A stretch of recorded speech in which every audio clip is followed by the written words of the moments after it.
Thank you, Mr. Chairman. Dr. Fauci, do protests increase the spread of the virus? Do protests increase the spread of the virus?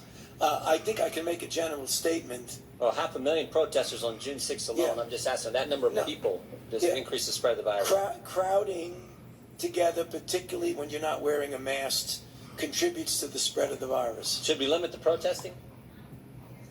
I'm not sure what you mean. How do we say limit the protesting? Should government limit the protesting? I don't think that's relevant to. Well, you just said if it increases the spread of the virus. I'm just asking, should we limit it?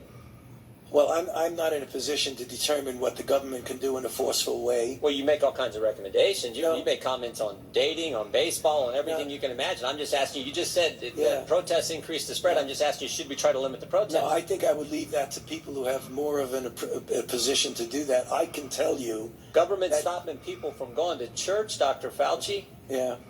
Last week in the Calvary Chapel case, 5 liberals on the Supreme Court said it was okay for Nevada to limit church services. Justice Gorsuch said it best. He said there's no world in which the Constitution permits Nevada to favor Caesar's Palace over Calvary Chapel. I'm just asking, is there a world where the Constitution says you can favor one First Amendment liberty, protesting, over another, practicing your faith?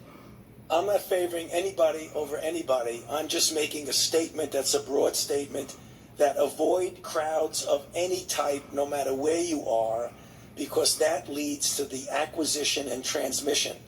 And I don't judge one crowd versus another crowd.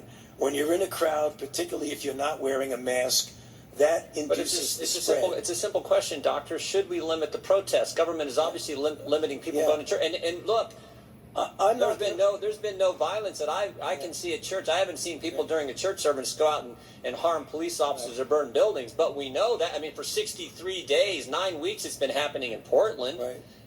Yeah. Well, one night in Chicago, 49 officers were injured, but no limit to protests. But boy, you can't go to church on Sunday. I don't know how many times I can answer that. I'm not going to opine on limiting anything. I'm just going to tell you. You've opined on a lot of things, Dr. Fauci. Yeah, but I've never. This is something that directly impacts the spread of the virus, and I'm asking your position on the protest. Yeah, I'm not going to opine on limiting anything. I'm telling you what it is, the danger. And you can make your own conclusion about that. You should stay away from crowds, no matter where the crowds are. Government has stopped people from going to work. In fact, just in